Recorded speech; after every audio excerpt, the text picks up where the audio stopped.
하나님 말씀입니다. 누가복음 14장 7절에서 14절 말씀입니다. 청함을 받은 사람들이 높은 자리 택함을 보시고 그들에게 비유로 말씀하여 이르시되, 네가 누구에게나 혼인잔치에 청함을 받을 때 높은 자리에 앉지 말라.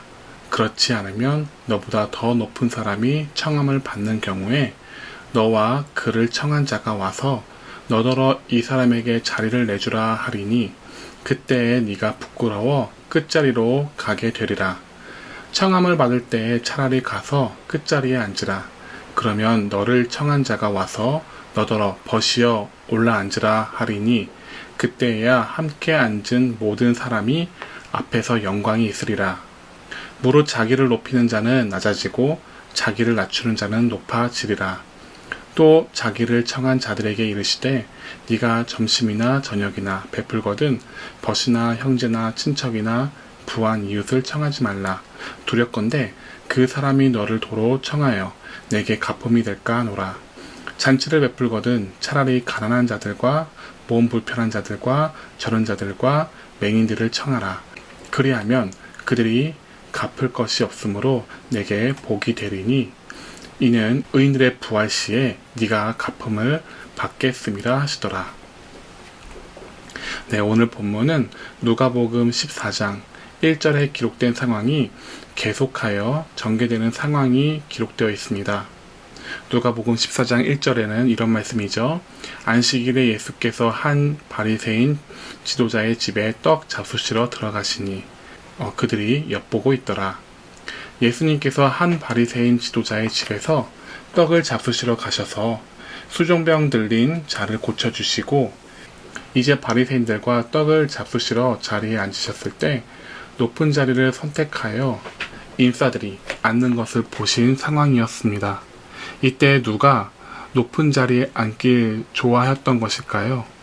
누가복음 11장 43절에 예수님이 이런 말씀을 하셨죠. 화 있을진저 너희 바리새인들이여, 너희가 회당의 높은 자리와 시장에서 문안받는 것을 기뻐하는도다. 바리새인이 생각납니다. 그러니 오늘 본문에서 높은 자리를 택하여 앉은 바리새인들의 모습을 보시며 예수님이 오늘 본문과 같은 말씀을 하신 것입니다. 다시 한번 생각해 봅시다. 왜 바리새인들은 높은 자리에 앉아 있고 싶어 할까요? 답은 간단합니다. 사람을 정죄하는 마음이 생길 때 동시에 함께 드러나는 생각, 나는 의인이다 라는 착각이 자신을 높은 자리, 곧 인사 자리에 있어야 한다 생각 때문입니다. 자신이 의인이라 생각할 때에는 정작 사회에서는 기를 피지도 못하면서도 교회 안에서는 어깨를 쭉 펴고 거드름을 피우기도 합니다. 교회에서는 이런 부류는 모두 의인이니 서로 왕이 됩니다. 종은 누가 되어야 할까요? 목회자가 이들을 섬겨야 하는 종이 됩니다. 이러다 보니 교인들은 스스로를 의인의 모습으로 서로 속이기도 합니다. 이를 외식이라 말을 하죠. 내 영혼의 상태는 실제 그렇지 않은데 마치 깊은 신앙을 하는 사람처럼 보이는 연극을 하게 되는 것이죠. 아이러니하지만 교회에서는 신앙이 깊어 보이는 척을 하면 누구든 높은 자리에 앉을 수 있는 특성이 있는 곳인지라 누구든지 외식을 하여 입김만 좋으면 사람들에게 인정을 받고 높은 자리에 앉을 수 있는 생태계입니다. 비교적 교회 안에서 여러 방면으로 재물, 봉사 등 인싸가 되기란 쉽습니다. 사실 하나님 나라로 말할 것 같으면 높은 자리는 예수님의 우편과 좌편일 것입니다. 복음의 종점은 하나님 나라에 들어가는 것입니다. 그래서 믿는 사람들이 교회에서 인정을 받고 높은 자리에 앉는다면 이 위치가 바로 하나님 나라에서도 연결될 것이라 기대를 하며 쉽게 착각을 하게 됩니다. 그렇기에 내 위치가 하나님의 관점에서는 어떤 위치인가 크게 생각하지 않는 채 교회 생활을 이어가게 됩니다. 이러한 바리새인들의 모습을 보시고 예수님은 비유로 말씀을 하십니다. 8절에서 9절에 그 비유가 나옵니다. 예수님께서 언급하시는 이스라엘의 결혼식에 대해서 설명한 후 이 상황을 오늘날 우리가 생각하는 결혼식의 기준으로 생각해 보려 합니다. 먼저 이스라엘의 결혼식에 관하여 설명드립니다. 결혼식 이전에 결혼 계약서를 써줍니다. 이 계약서는 신부를 데려오기 위해서 필요한 것인데요. 만일 이혼을 하게 될 때 결혼 계약서에 명시되어 있는 금액을 남편이 아내에게 지불하는 용도로 사용되었었습니다. 여성을 보호하기 위한 장치였던 거죠. 결혼 계약서에서는 신랑 신부가 지켜야 할 의무, 주고받은 폐물의 명세가 기록되고 신랑 신부와 증인이 서명을 합니다. 이스라엘 결혼식에서는 결혼 예복을 입는 것이 중요한 풍속이었습니다. 결혼 예복이 제공되었는데요. 이때 초대받은 사람들 모두에게 예복이 제공됩니다. 이스라엘 결혼식에는 결혼 행렬도 중요했습니다. 결혼 행렬은 신부집에서 출발하여 신랑과 신부 두 사람이 살 새 집으로 향하게 되는데요. 이때 슬기로운 다섯 처녀, 미련한 다섯 처녀의 상황을 떠올리시면 될 것입니다. 신혼집에 도착한 그들은 주로 먹고 마시는 일로 결혼 잔치를 주관합니다. 초대받는 사람이 즐겁게 춤을 추며 먹고 마시며 축하를 해줍니다. 이것이 7일간 지속됩니다. 우리와 조금 결혼식의 상황은 다릅니다만 공통적으로는 초대받는 사람이 결혼식에 대해 어떻게 하겠다는 권한을 가지고 있지 않습니다. 예를 들면 초대받은 사람이 결혼식의 순서를 바꾸거나 자기가 앉을 곳을 결혼식을 하는 양가 부모님과 함께 앉거나 혹은 주례를 맡으려고 하거나 하진 않습니다. 왜냐하면 결혼식에 관한 모든 것은 결혼식을 하는 양가 부모님과 결혼식을 하는 당사자들이 정하는 것이기 때문입니다. 그런데 생각해 보시길 바랍니다. 교회 인싸인 사람이 결혼식에 초대받아 와서는 자신의 자리를 자신이 앉고 싶은 자리, 사람들에게 각광받고자 하는 자리에 앉는다 생각해 보시길 바랍니다. 그리고 결혼식을 하는 당사자들이 각광받아야 하는 결혼식 자리에 초대받는 사람이 나서서 결혼식을 하는 당사자들 틈에 들어가서 사람들로부터 각광을 받으려 한다 생각해 보시길 바랍니다. 그 사람 딴에는 결혼식을 하는 사람을 아니까 축하해주고 싶어서 오긴 왔는데 초대한 사람의 생각은 초대받은 사람과 생각이 다를 수 있다는 것입니다. 반면 바리새인들은 교회에서 높은 자리에 있다 보니 어디서든 높은 자리에 있어야 한다고 생각하게 되는데요. 이럴 수 있는 원인은 앞에서 설명드렸듯이 사람들을 정죄하게 되면서 스스로 의인이다 라고 생각하는 것이 수면 위에 떠오르고 또 하나님은 나의 편이 되어주신다 라는 근거 없는 자신감에 취해 주인의 생각과 다르게 자신이 각광받고 싶어 하더라는 것입니다. 이런 사람을 우리는 관종이라고 말하기도 합니다. 관종의 뜻은 관심을 받고 싶어하는 종자입니다. 결혼식에서 주인공이 누구인지 고려를 하지 않고 자신이 관심받고자 하는 욕심이 앞서 결혼식 주인공이 되려는 것이죠. 이때 선을 넘는 이 관종에게 결혼식을 주관하는 양가 부모님들 혹은 당사자들이 이렇게 말을 합니다. 당신의 자리는 여기가 아닙니다. 혹은 당신이 여기 있으면 안 됩니다. 이런 이야기를 들을 때 여기서 관종은 어떤 마음을 가지고 어떤 행동을 하게 될까요? 9절에 기록된 대로 부끄러워 끝자리로 가게 될 것입니다. 우리나라 결혼식에서는 부끄러워 결혼식장에서 나가게 되는 일들이 생기게 될 것입니다. 그래서 내가 주인공이 아닌 이상 결혼식 주관하는 사람에게 앞자리에 앉도록 이야기가 되지 않는 것이라면 고려하여 말석에 앉는 것이 가장 옳다고 말씀을 합니다. 결혼식을 주관하는 사람이 나를 알아보고 말석에 앉아있는 나를 안내하는 것이 보기 좋지 확실하지 않는데 좋은 위치에 가서 앉아서 스스로를 난처하게 만들 필요가 없는 것이 사람들이 살아가기에 덕이 되는 방법입니다. 마찬가지로 나의 신앙의 위치는 누가 정리를 해주느냐? 그것은 교회의 주인, 하나님 나라의 주인이신 그리스도가 정하시도록 나를 맨 끝자리에 앉는 것입니다. 그러면 주인이 알아서 나를 세워주시던가 아니면 나를 내버려 두시겠죠. 초대한 주인이 나의 위치를 정하는 것이지 내가 정하는 것이 아니라는 것. 만일 내가 정하게 된다면 하나님으로부터 부끄러움을 받게 된다는 것을 염두에 두시길 바랍니다.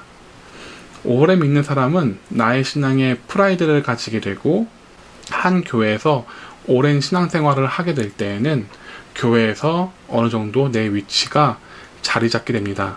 그때에도 우린 나의 위치를 잊어서는 안 됩니다. 내가 하나님을 믿는 것도 교회에 내 위치가 자리 잡힌 것도 내가 선택해서 된 것이 아니라 아무 자격 없는 나를 예수님이 선택하셔서 지금까지 이끌고 오신 것이라는 것을 잊지 마시길 바랍니다. 12절에서 14절 설명드립니다. 앞선 7절에서 11절에서는 초대받은 사람이 주의해야 할 것을 교훈하셨습니다. 그리고 여기 12절에서 14절에는 초대하는 사람이 주의할 점을 말씀합니다. 먼저 12절입니다. 누가복음 14장 12절에 또 자기를 청한 자에게 이르시되 네가 점심이나 저녁이나 베풀거든 벗이나 형제나 친척이나 부한 이웃을 청하지 말라.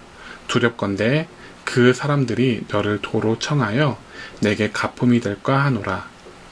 12절의 말씀은 춤을 추며 즐겁게 먹고 마시는 결혼잔치에 형제나 친척이나 부한 이웃을 부르지 말라고 합니다. 이 말씀은 초대 자체를 하지 말라는 말씀이 아니라 윗구절에 이어지는 문맥상 높은 자리에 부르지 말라고 해석이 됩니다. 정확히 말하면 춤을 추고 즐기며 축하하는 혼인잔치에 초청하는 자 옆에 형제나 친척이나 부한 이웃을 중심으로 사람을 가려가며 의도적으로 두지 말라는 것입니다.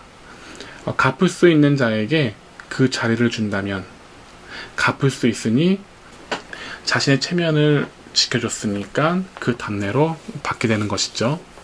이런 모습은 우리나라 결혼식 풍습에서 품앗이와 흡사합니다. 나와 가까이 있는 가족, 친척들을 우선시하면은 그렇게 한 답례로 축의금이 따르기 때문입니다. 이러한 관계는 축하보다 품앗이의 관계로 이어지게 됩니다. 품앗이가 나쁜 것은 아니나 형식이 결혼잔치가 되고 그 잔치의 진정한 의미가 품앗이가 되는 모습을 보이게 된다는 것이죠. 교회에서 드리는 예배도 마찬가지죠. 공예배를 드리기 위해 돕는 시간들은 이를 섬기는 모두에게 신랑이신 예수님을 기다리는 소망을 주게 되는 장소가 됩니다. 즉, 교회의 예배는 신부단장을 하기 위한 시간이며 교회는 그 장소가 되어줍니다. 이 예배를 드릴 때에 듣게 되는 혼인잔치의 초청장인 복음은 내 가족을 편협하게, 돈이 있는 사람들을 편협하게 우대를 해주라 말씀하시지 않으십니다. 하나님께서 복음이란 초청장으로 우리를 초대하신 것은 우리가 예수님과 친해서 혹은 내 앞가름 잘해서 복음에 초대를 하신 것이 아니라 아무것도 할 수 없는 고아와 같은 우리를 부르셨다는 것입니다. 따라서 복음 안에 있는 우리는 나와 가까이 있는 사람이라 하여 팔이 안으로 굽는 바대로 편협한 사랑을 하게 되면 예배를 드리고자 교회에 나오는 정신인 신부단장하려는 목적을 잃어버리게 됩니다. 설령 신부단장하려고 예배는 드린다고 하나 그 예배가 예수님이 우리에게 주신 복음의 정신을 이어서 드렸다고 볼 수는 없겠죠. 따라서 예배를 드리는 정신이 변질되어집니다. 13절입니다. 잔치를 베풀거든 차라리 가난한 자들과 몸 불편한 자들과 저는 자들과 맹인들을 청하라 말씀합니다. 혼인잔치에 혼인잔치란 의미가 살아있으려면 차라리 가난한 자들과 몸이 불편한 자들, 저는 자들, 맹인들, 즉 갚을 수 없는 자들을 초청하여 진심으로 축하를 받으라고 말씀을 하시는데요. 하나님께서 보실 때에 결혼식을 유지하는 비용보다 진심으로 축하를 하고 축하를 받는 혼인잔치에 무게를 두시는 것입니다. 교회에서 드리는 예배도 마찬가지입니다. 교회를 유지하기 위한 성도들보다 교회를 유지할 수 없으나 하나님께 진심으로 나오려는 자들과 예배를 드리는 것이 좋습니다. 그렇게 하는 것이 예배의 정신이 사라지지 않도록 하기 때문입니다. 교회는 왜 있어야 하고 예배는 왜 드려야 하는지 그 정신을 잃어버리면 더 이상 교회는 교회가 아니게 되고 예배는 예배가 되지 못하게 됩니다. 예배는 내가 예수님의 신부가 되기 위해서 부족함을 채우는 시간이고 나를 점검하는 시간입니다. 그리고 예수님께서 우리를 초청하신 것을 돌아보아 우리도 우리가 같은 영적으로 불편한 자들, 심령이 가난한 자들, 눈이 어두워 성경을 보고도 그 의미를 찾지 못하는 자들을 초청하여 예배를 드리는 것이 옳습니다. 요원이신 예수님이 영적인 병을 가지고 있는 자들과 상관이 있는 것처럼요. 14절입니다. 그리하면 그들이 갚을 수 없으니 하나님께서 갚아주신다고 말씀합니다. 교회에서 구성원들은 하나같이 교회를 어떻게 꾸려갈까를 고민하고 생각합니다. 그런데 하나님은 예배의 정신을 지키는 일에 뜻을 두십니다. 그리고 하나님 나라에서 영광의 뜻을 두십니다. 그래서 14절과 같이 말씀을 하신 것인데요. 우리는 피땀 흘려 어떤 이들을 죽을 고비를 넘기며 사람들을 세우게 됩니다. 영적인 병 걸린 자, 영의 눈이 어두워 성경을 보지 못하는 자, 심령이 가난한 자들. 사실 이런 사람들은 손이 많이 가고 세우는데 시간이 참 오래 걸립니다. 너무 힘든 과정 속에 시간과 애씀이 있으니 그래서 교회에서는 사람을 영적으로 세우는 작업을 시스템에 의해 세우려고 합니다. 그러나 각 교회에서 만든 시스템이 사람이 많을 땐 한 사람 한 사람 영의 병을 제대로 캐치하고 케어하여 세울 수가 없습니다. 면밀히 깊이 있는 것들을 집어 세워야 하기에 이런 부분들을 하지 못하고 그냥 넘어가게 될 수밖에 없는데요. 그래서 정작 짚어야 하는 영적 깊은 문제들을 다루지 못하게 됩니다.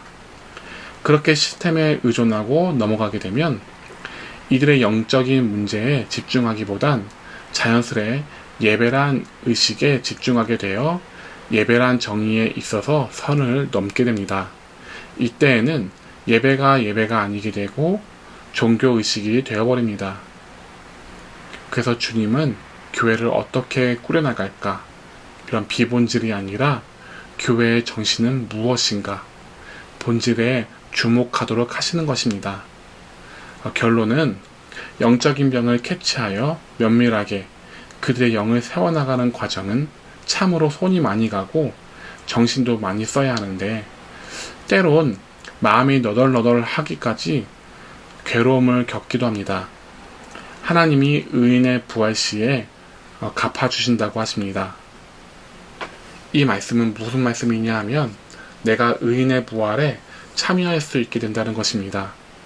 의인들이 하는 부활이 우리 소망에 어떤 의미를 가져다 주는지 감이 안 오시는 분들이 있으실 것 같아서 짧게 설명드리겠습니다. 믿는 사람들은 모두 부활을 합니다. 그런데 부활은 의인의 부활이 있고 악인의 부활이 있습니다. 중요한 것은 믿는 사람들 중에서도 의인의 부활과 악인의 부활이 갈라진다는 것입니다. 예수님처럼 천국에 가기 위해서는 최종적으로 예수님과 같이 부활을 하게 됩니다. 그리고 지옥에서도 고통을 받아야 하기에 악인의 부활을 하게 됩니다. 사랑하는 여러분, 교회에는 예수님이 우리를 위해 남기신 정신이 있습니다. 교회를 유지하기 위해서 전전긍긍하며 억지로 힘을 쓰기보다는 교회의 정신에 신경 쓰시길 바랍니다. 교회의 정신에 힘을 쓰기 위해서는 나의 위치를 찾지 마시고 하나님이 나의 위치를 인내하심에 순종하는 우리가 되길 바라며 영적인 장애가 있는 사람들을 부지런히 왜곡된 것이 없는가 살펴보는 그런 사랑을 할 수 있는 교회가 되시길 소망합니다. 다음 시간에는 복음을 머리로 이해하는 자와 복음을 받드는 자와 차이가 어떻게 다름을 다루게 됩니다.